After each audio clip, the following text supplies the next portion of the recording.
में राष्ट्रीय लोक दल यानी आरएलडी 1 सीटों पर आगे है। यही बड़ी खबर से हम शुरुआत कर रहे हैं। गाजियाबाद की बात करें तो वहां से भारतीय जनता पार्टी के संजीव शर्मा आगे चल रहे हैं।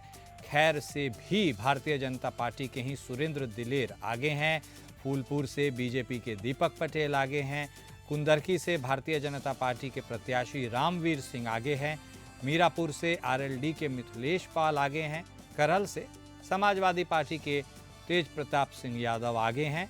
कटहरी से बीजेपी के धर्मराज निषाद आगे चल रहे हैं। उत्तर प्रदेश विधानसभा उपचुनाव की ये 9 सीटें और इन 9 सीटों की हम बात कर रहे हैं जहां काउंटिंग अब भी जारी है। हालांकि यदि काउंटिंग के इस रुझानों की ही हम बात करें तो साफ तौर पर बीजेपी इसमें बाजी मारती हुई नजर आ रही है। आपको बताते चले कि ये जो 9 सीटों पर विधानसभा उपचुनाव हुए हैं, इन 9 सीटों में पहले तो 10 सीटों की बात होती थी, लेकिन मिल्कीपुर पर चूंकि विधानसभा उपचुनाव नहीं हुए हैं, इसलिए उसको छोड़कर बाकी की 9 सीटों पर हुए हैं, जिनमें से अभी की मौजूदा स्थिति में हम बात करें तो एनडीए गठबंधन के खाते में 7 सीटें जाती हुई नजर आ रही है, वहीं इंडिया गठबंधन के खाते में 2। तो एक क्लियर विनिंग मार्जिन यदि कंपैरेटिव एनालिसिस में हम देखें तो भारतीय जनता पार्टी एनडीए गठबंधन के खाते में जाती हुई नजर आ रही है। बहुत ही जोर आजमाइश की गई थी, बहुत हो हल्ला हुआ था उत्तर प्रदेश विधानसभा उपचुनाव को लेकर, और उसके नतीजे आज आपके सामने आ जाएंगे थोड़ी देर में। रुझानों में एनडीए स्पष्ट तौर पर बहुत आगे नजर आती है।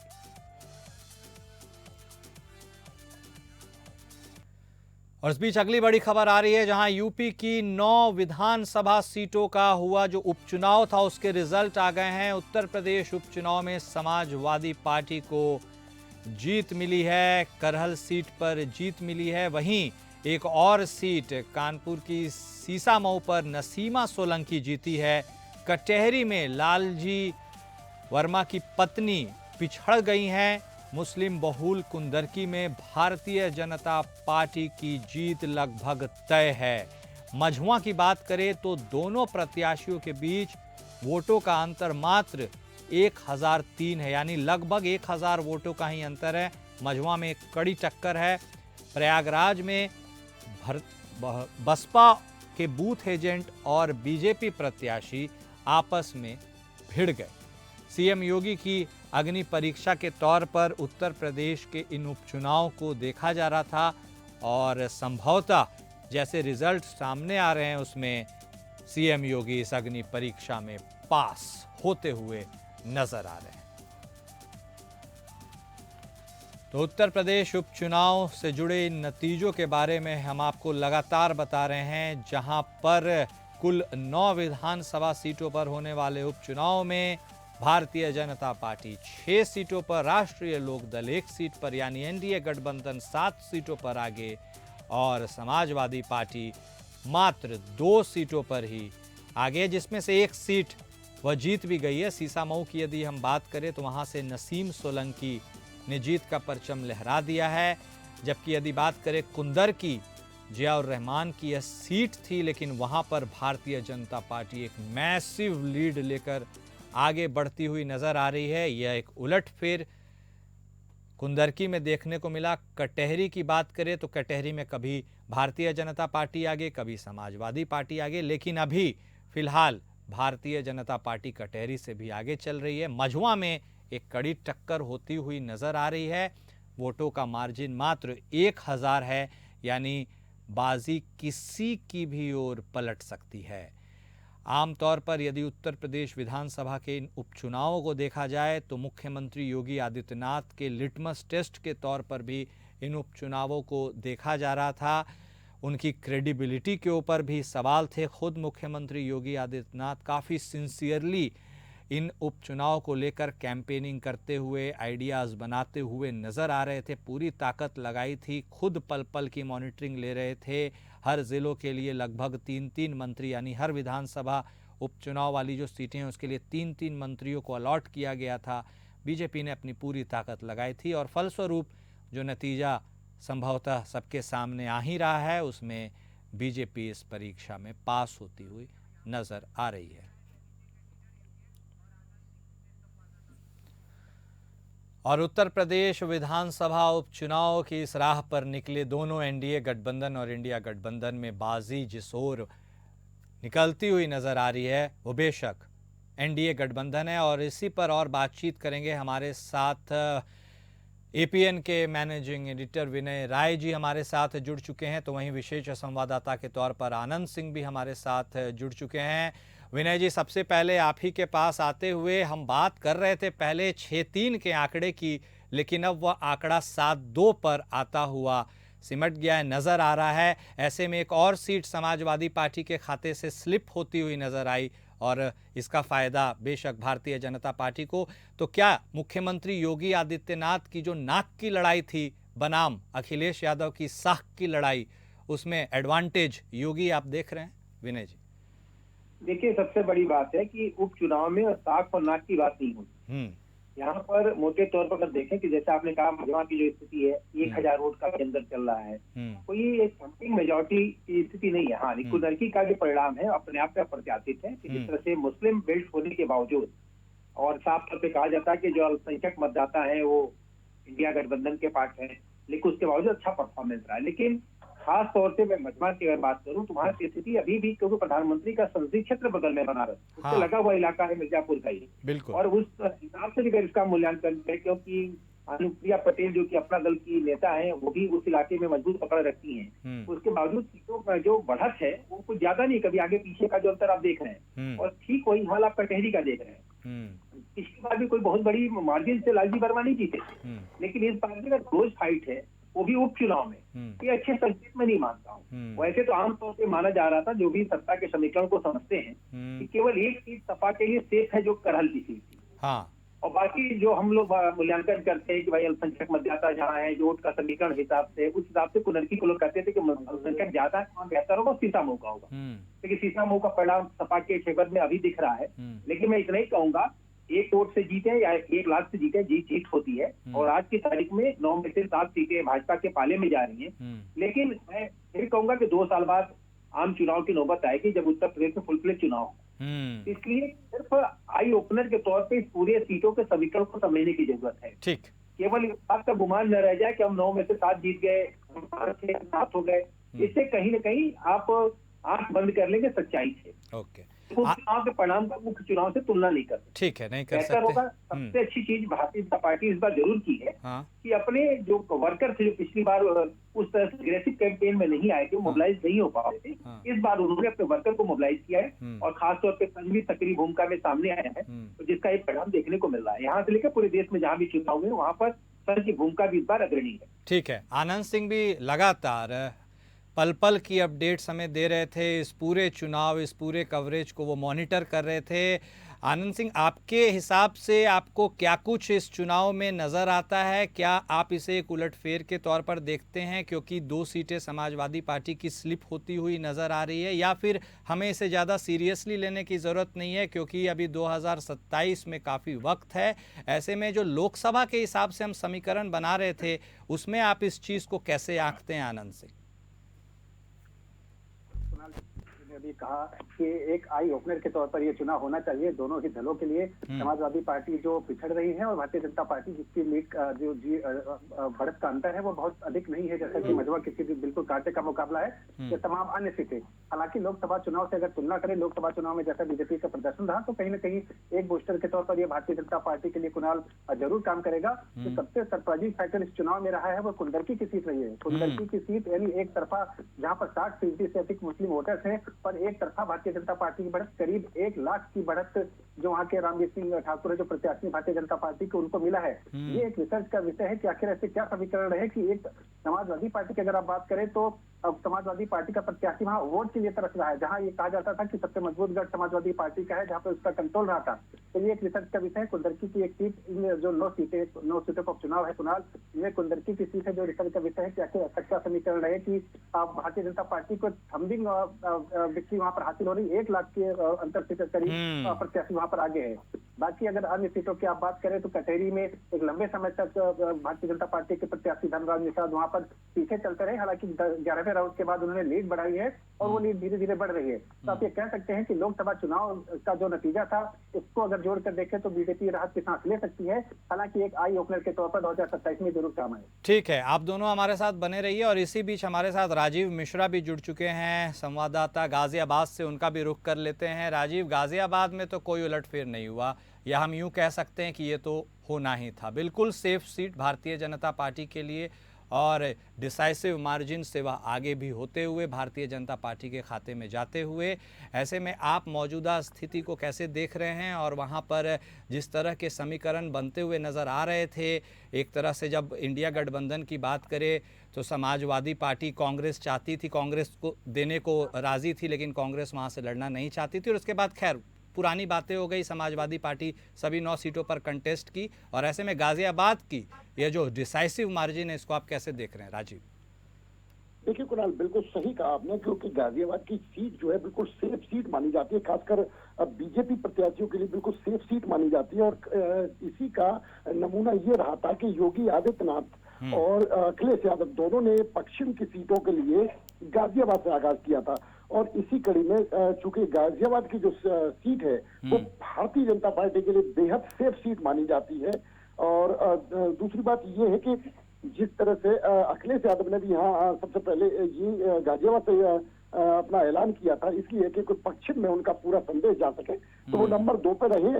लेकिन गाजियाबाद के जो प्रत्याशी हैं संजीव शर्मा, उनकी जीत लगभग तय हो चुकी है और अब केवल यही आकलन बाकी है कि कितने वोटों से वो विजयी होते हैं, उनका अंतर जो है वो कितना लग जाता है, पर यही देखना बाकी है। लेकिन गाजियाबाद की जो सीट है भारतीय जनता पार्टी के लिए बेहद सेफ सीट है और बीजेपी के जो प्रत्याशी वो लगभग जीत दर्ज करने के कगार पर पहुंच गए। बिल्कुल, और बेहद सेफ सीट है, और सेफ सीट क्यों है यह भी नज़र स्वाभाविक तौर पर आ ही रहा है। विनय जी, लेकिन एक बात तो माननी पड़ेगी कि मुख्यमंत्री योगी आदित्यनाथ ने अपनी पूरी ताकत झोंकी थी इन उपचुनावों पर फोकस करने के लिए। हर एक विधानसभा की जो सीट थी उसके लिए उन्होंने मंत्री अलॉट किए थे, भाई कि आप जिम्मेदारी लीजिए। खुद उन्होंने भी जिम्मेदारी ली थी और पल पल की मॉनिटरिंग कर रहे थे। लगभग 5,000 करोड़ रुपए की भी परियोजनाओं का उन्होंने शिलान्यास किया। ऐसे में तोहफों की सौगात भी लगी थी। ये ऐसी कौन सी वजह थी कि ये 9 विधानसभा उपचुनाव जो हो रहे थे सीटों पर, उसके लिए इतनी कड़ी मेहनत करने की जरूरत पड़ी? नंबर 1, और क्या आपको लगता है बहुजन समाजवादी पार्टी जो आमतौर पर उपचुनावों से दूरी बनाकर चलती थी, उसका इसमें कंटेस्ट करना कहीं ना कहीं समाजवादी पार्टी को नुकसान पहुंचाया है? नहीं, देखिए, सबसे बड़ी चीज है कि भारतीय जनता पार्टी की एक स्ट्रेटजी रही है शुरू से, जब से खासतौर से 2014 के नए समीकरण की बात करें, नए लीडरशिप की बात करें, उनका स्पष्ट मतलब है छोटा चुनाव हो या बड़ा चुनाव हो, उसमें पूरे दमखम से पार्टी को उतारते हैं। और आपने देखा होगा, हार मिले या जीत मिले, वो तुरंत अगले चुनाव के लिए तैयारी शुरू कर देते हैं। लेकिन मेरे समझ से मुझे जो लगता है कि इस उपचुनाव में जिस तरह से वोटर का टर्नआउट होना चाहिए था वो नहीं हुआ। गाजियाबाद शहर की बावजूद 33% के आसपास वोट वहां पे पड़े, ये अपने आप में चिंता का विषय है। वोटर निकला क्यों नहीं? क्योंकि जीत हार तब हो गई, लेकिन वोटर का न निकलना, 50% से कई जगह कम वोटिंग पोल होना, ये अपने आप में चिंता का विषय है। जब जागरूक मतदाता होता है और उत्साह उसके अंदर होता है, तो वो वोटर जब निकलता है बाहर, तो कम से कम जब वोटकास्ट तब निकलता है, हाँ वोटर और उत्साह कहीं 60% के 70% पोलिंग दिखती है। कश्मीर जैसे जगह पे वोटिंग परसेंटेज ज्यादा है और हमारे गाजियाबाद में 33% है, ये सोचने का विषय है। रहा सवाल की जब नेतृत्व जब चुनाव लड़ता है तो उसके साथ की बात भी आती है कि अगर मान लीजिए उपचुनाव में परिणाम अच्छा नहीं आता तो उसकी अलग समीक्षा होती, क्योंकि जब उपचुनाव में भारतीय जनता पार्टी हारी है तो एक बात जरूर सामने निकल कर आई है कि क्यों हार गए। लेकिन वो बार बार एक तर्क देते हैं उपचुनाव तो हारे, लेकिन हम चुनाव जीत गए। लोकसभा चुनाव के हार के बाद अगर हम उपचुनाव में परफॉर्मेंस बेहतर नहीं होता तो जाहिर सी बात है कि विपक्ष का मनोबल हाई होता और सत्ताधारी दल को एक कहने का मौका मिलता कि शायद नेतृत्व ठीक से काम नहीं कर रहा है, संगठन ठीक से काम नहीं कर रहा है, या अपोजिशन आरोप लगाता कि सरकार के जो क्रियाकलाप है वो जनता के हित के नहीं है। लेकिन आज की तारीख में कम से कम सरकार के पास एक सेफ हैंड है, वो कहने के लिए तैयार है कि उत्तर प्रदेश के सरकार के काम पर जनता ने मुहर लगाया है। लेकिन एक चीज सोचने की जरूरत है कि आने वाले समय में हम किस तरीके से जनता को आकर्षित करें तो बूथ पर भी आए, अपने परफॉर्मेंस को दिखाए, क्योंकि 33% वोट पोल होना अपने आप में एक दुखद है लोकतंत्र के लिए। जहाँ पर हम 100% और 90% और 80% की बात करते हैं, ये कई चीजें समझने की है।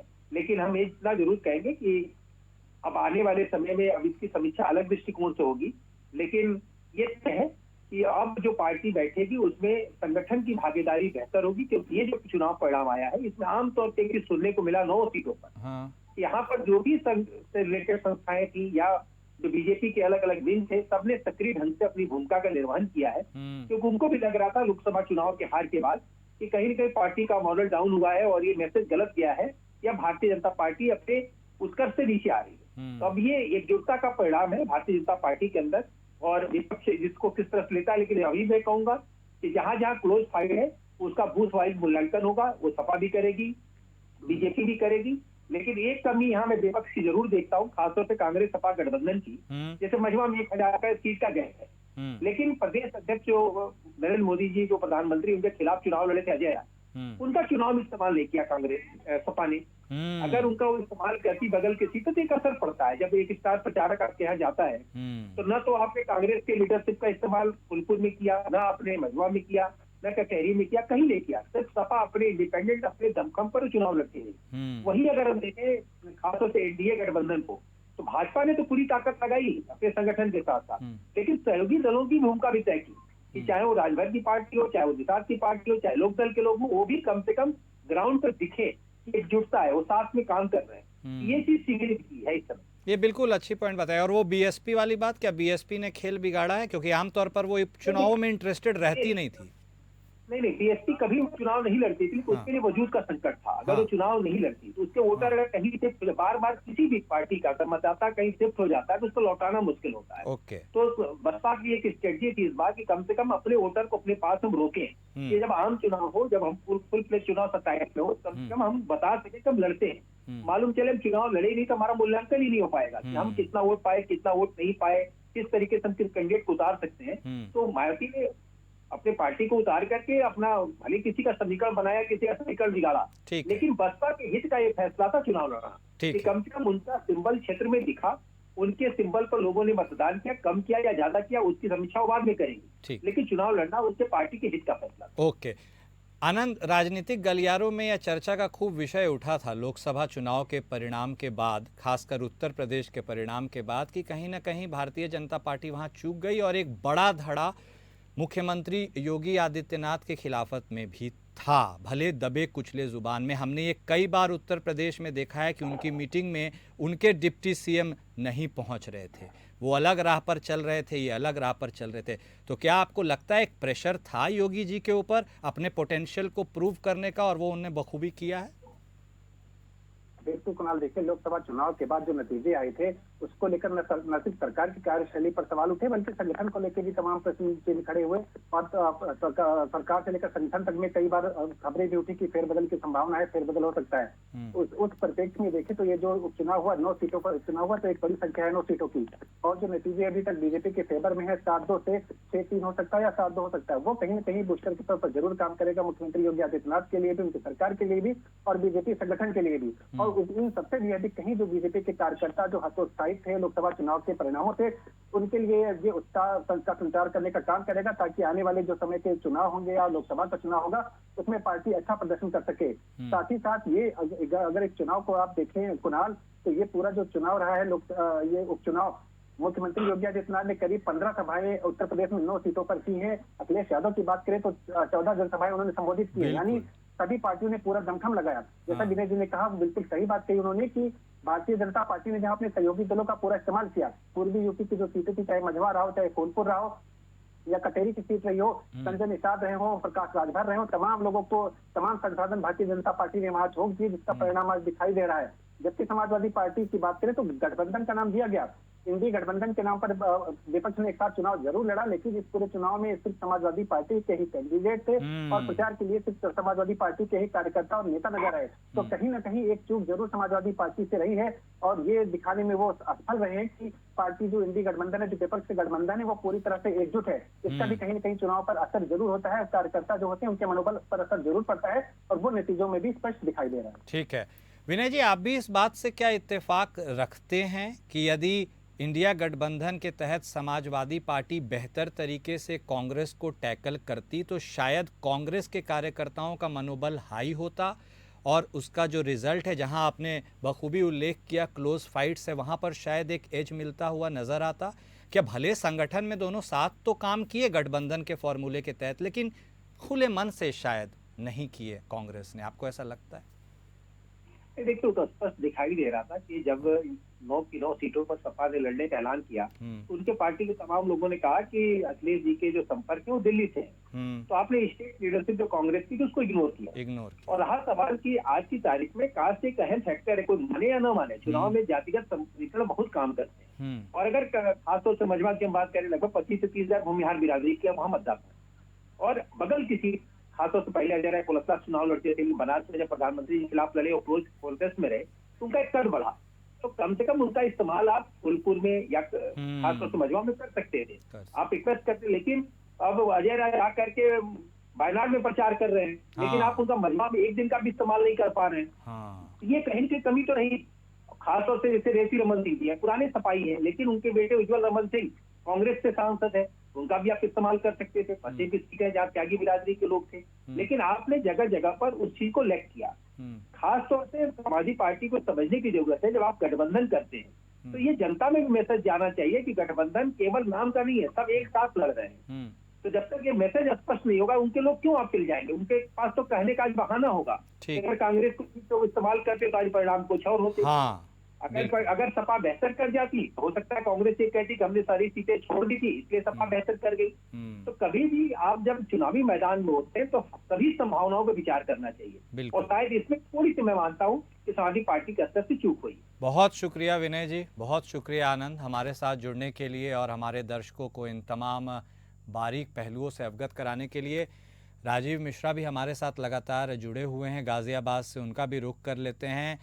तो राजीव, जो बात निकलकर लोकसभा चुनाव के बाद सामने आई थी, वो एक तरफ इस ओर भी इशारा कर रहा है कि भारतीय जनता पार्टी बतौर संगठन एक बेहद सॉलिड यूनिट है और वह अपनी गलतियों से बहुत तेजी से सीखती है, और इसी का रिजल्ट शायद उपचुनावों में नजर आ रहा है। लेकिन इंडिया गठबंधन अपनी गलतियों को सुधारने में वक्त लगाती है। हरियाणा से भी शायद उसने बहुत ज्यादा सीखा नहीं अभी तक, वरना परिणाम कुछ जो उसके पक्ष में था वह बेहतर रह सकता था, या एटलीस्ट उतना तो रह सकता है। बीजेपी का आप मानते हैं सांगठनिक तौर पर और रणनीतिक तौर पर समझ बहुत ज्यादा है और इसका फायदा उसे मिलता है चुनावों में?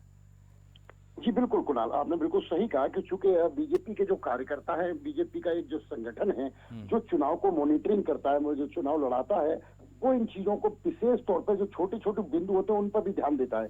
और वही जो इंडिया गठबंधन की अगर हम बात करें तो बड़े बड़े जो फैक्टर होते हैं उनको उनसे वो चूक जाते हैं, कहीं ना कहीं उसमें वो चूक कर लेते हैं, और उसी का जो नतीजा है कहीं ना कहीं उनके खिलाफ हो जाता है।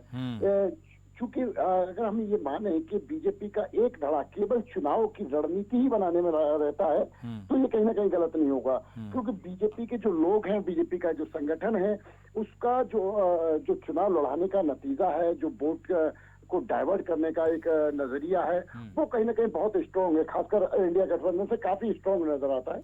और इसी तो राजीव, आपको एक बात हमें वो समझ गया, वो आपको लगता है कि योगी का वो जो नारा, योगी आदित्यनाथ जी का नारा चला बटोगे तो कटोगे, वो एक्चुअली में क्लिक कर गया? बिल्कुल कुणाल, बिल्कुल ये किया है, क्योंकि कई लोगों को हमने ये कहते सुना है कि योगी जी जो नारा दे रहे हैं उसका कहीं ना कहीं असर दिख रहा है जनता। बिल्कुल सही बात कहा। और अपने अब जिस तरह से योगी आदित्यनाथ के ऊपर भी एक तरह से प्रेशर था, कहीं ना कहीं लोग माने या ना माने वो उस प्रेशर टेस्ट में पास हो गए। राजीव बिल्कुल कुणाल, ये मान के चलिए कि जिस तरह से जो एमपी का चुनाव हुआ था, लोकसभा वाला जो चुनाव था, कहीं ना कहीं उसमें एक अंडर प्रेशर काम किया गया था, और कहना चाहिए कि उनको भी दबाव में काम कर रहे थे, और वो दबाव इस चुनाव में खासकर नहीं देखा जा रहा है, क्योंकि इस समय वो एकदम फ्री होल्ड होकर काम करे। जो उनका नारा जो उन्होंने दिया वही नारा जनता में कामयाब रहा, और जनता उसको काफी पसंद की उस नारे को, और उस नारे के भरोसे आगे भी चलिए। तो कहीं ना कहीं हम ये कह सकते हैं कि योगी जी का जो नारा था वो सटीक नारा, सटीक था। बिल्कुल, उनका जो बजट था वो काफी बड़ा। बिल्कुल राजीव, बहुत शुक्रिया हमारे साथ जुड़ने के लिए और बातचीत करने के लिए। तो इसी के साथ हमारी यूपी विधानसभा उपचुनाव को लेकर ये स्पेशल बातचीत को हम कंक्लूड करते हैं। बीजेपी पास हुई और इंडिया गठबंधन थोड़ा पीछे रह गया। नमस्कार।